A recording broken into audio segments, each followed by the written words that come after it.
J'espère que vous allez bien. On se retrouve aujourd'hui pour une nouvelle vidéo.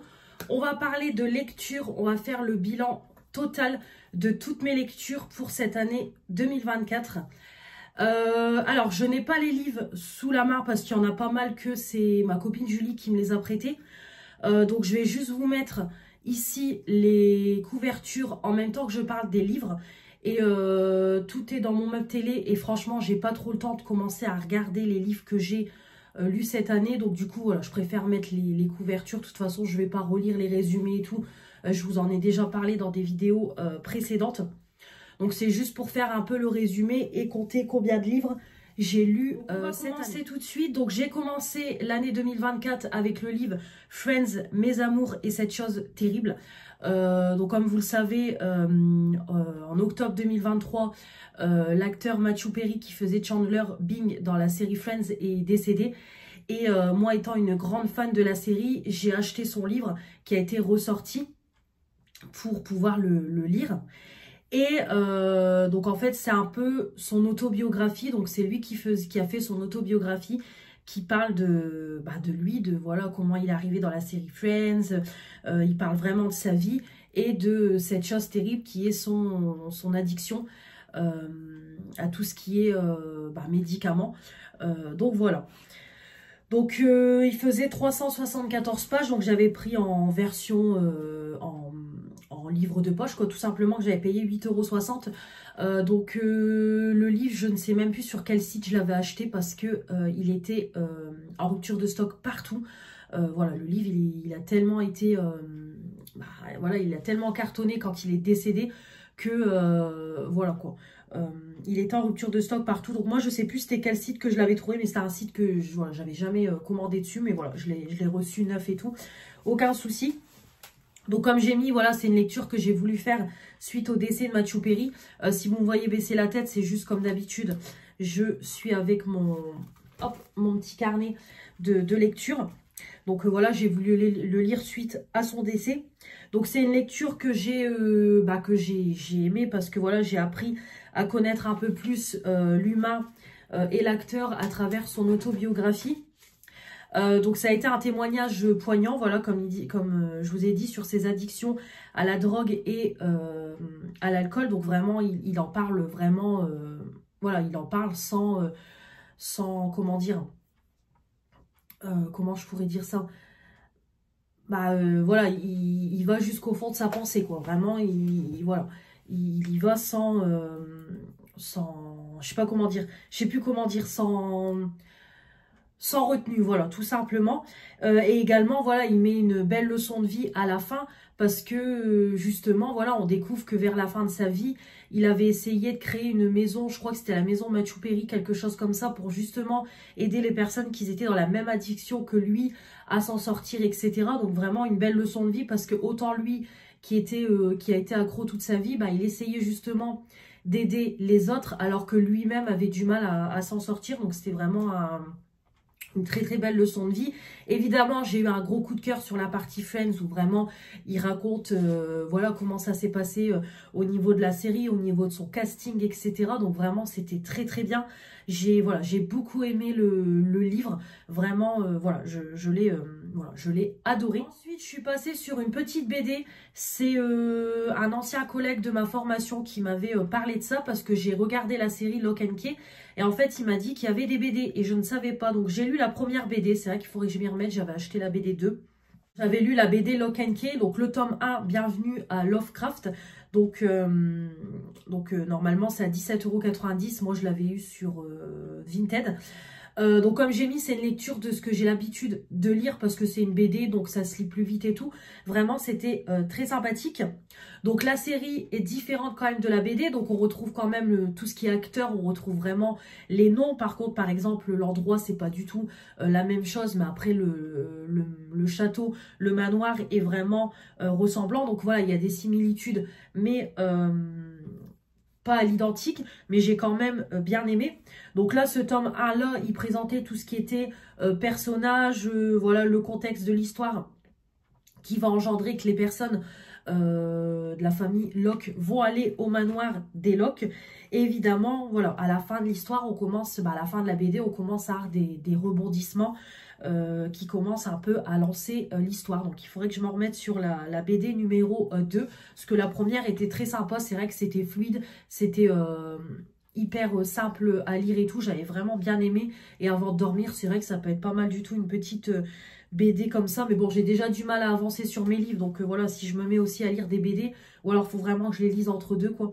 Mais pas lire deux livres en même temps parce que j'aime pas. Ensuite, je suis partie sur la saga de Morgane Moncomble, donc qui a sorti un livre par saison.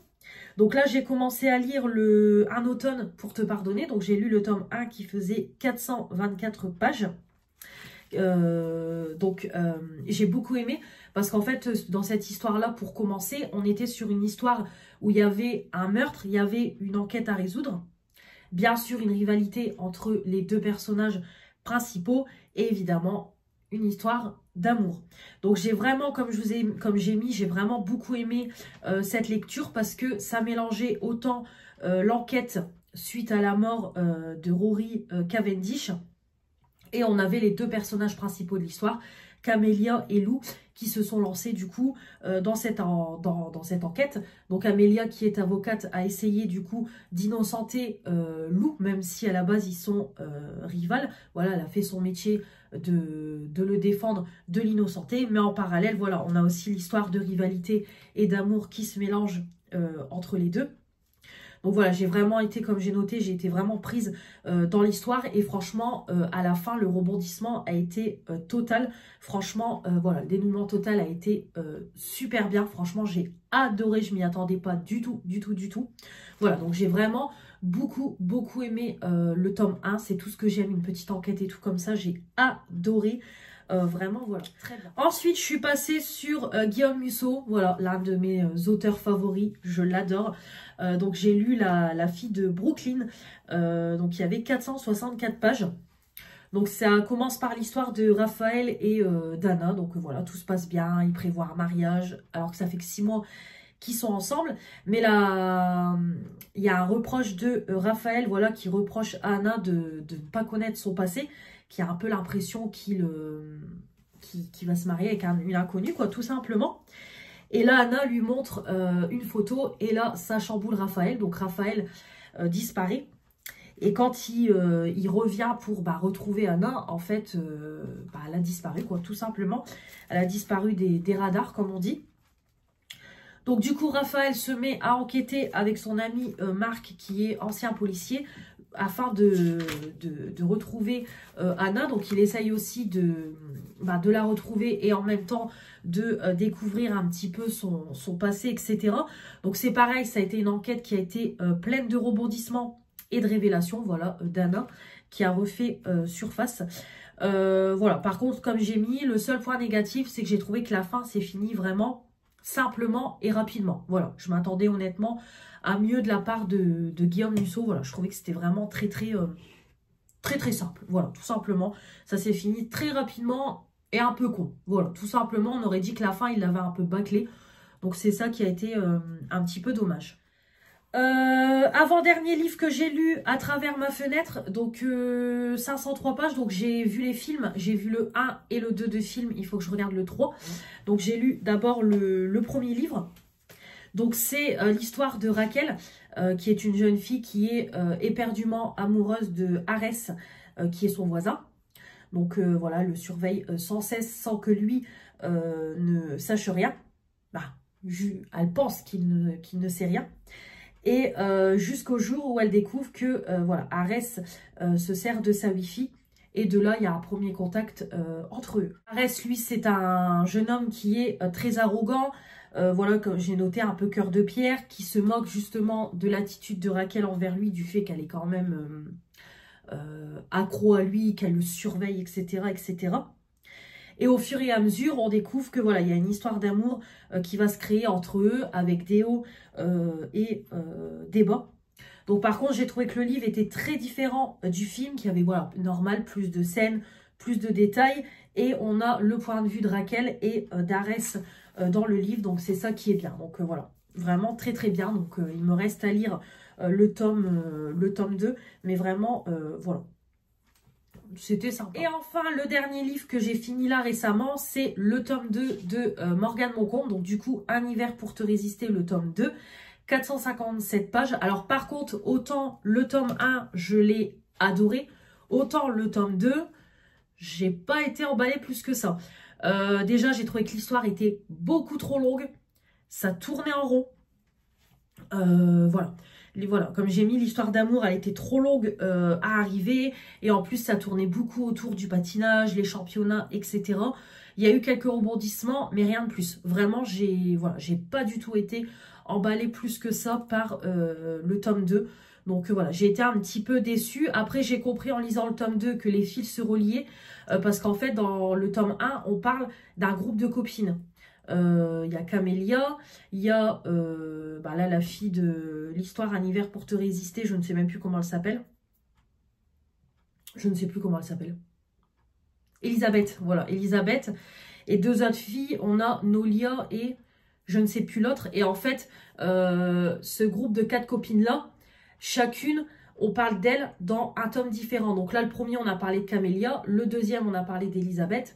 Donc là, dans le 3, on parlera d'une autre fille. Et le quatrième, on parlera d'une autre fille. Donc en fait, les 4 tomes se relient quand même un petit peu au niveau des personnages.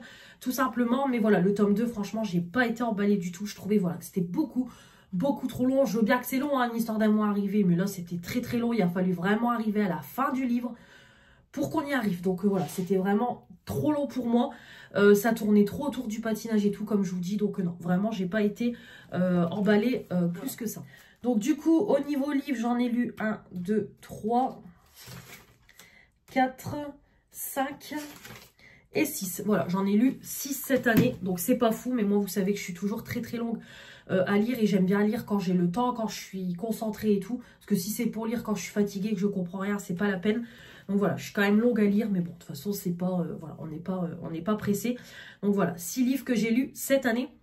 Et en ce moment, comme je vous l'ai présenté il y a quelques temps, je lis en ce moment encore Friends, le dernier livre qui a été sorti. Donc c'est Friends, mes amours, je sais plus quoi, je vous mettrai que sont-ils devenus. Pareil, je vous mettrai la couverture. Donc c'est le dernier livre qui a été, qui est sorti là, je crois, cette année ou fin de 2023. Donc en fait, c'est tout simplement un petit livre qui parle des 6 acteurs individuellement. Par chapitre, on parle d'un acteur, donc il y a moins de 300 pages. Donc là, j'ai lu tout le premier chapitre, évidemment, sur Matthew Perry. Donc voilà, ça parle un peu de son décès. Il reparle un peu de sa carrière, des derniers moments de sa vie, etc. etc. Voilà, donc il parle du premier chapitre, du coup, sur le décès de Matthew Perry. Là, je vais enchaîner sur le deuxième, sur Courtney Cox, qui est Monica. Donc en fait voilà, chaque chapitre il parle, je pense, de l'acteur avec en grosse ligne le résumé de sa carrière, et derrière il vous parle de ce qu'ils sont devenus, etc., etc. Donc voilà, le livre est plutôt bien pour se mettre un petit peu à jour sur la carrière des acteurs, on va dire. Donc voilà, vraiment très sympa, très fluide à lire. Voilà, évidemment, moi étant fan de Friends, j'ai tout de suite acheté le livre dès que je suis tombée dessus. Donc voilà pour toutes mes petites lectures. Donc j'espère que cette petite vidéo vous aura plu. Prochainement arrivera la vidéo avec ma pile de livres à lire. Donc restez bien connectés. J'espère en tout cas que ça vous aura plu. N'hésitez pas à me dire dans les commentaires si on a des lectures en commun. Vos lectures à vous, si vous avez des lectures à me recommander. Et puis on se retrouve demain pour une nouvelle vidéo. N'hésitez pas comme toujours à vous abonner pour faire agrandir la chaîne. Me mettre les pouces bleus pour dire que vous avez aimé cette vidéo. Commentez cette vidéo. Activez la petite cloche. Je vous embrasse très fort. Je vous dis à très vite pour de nouvelles vidéos. Salut!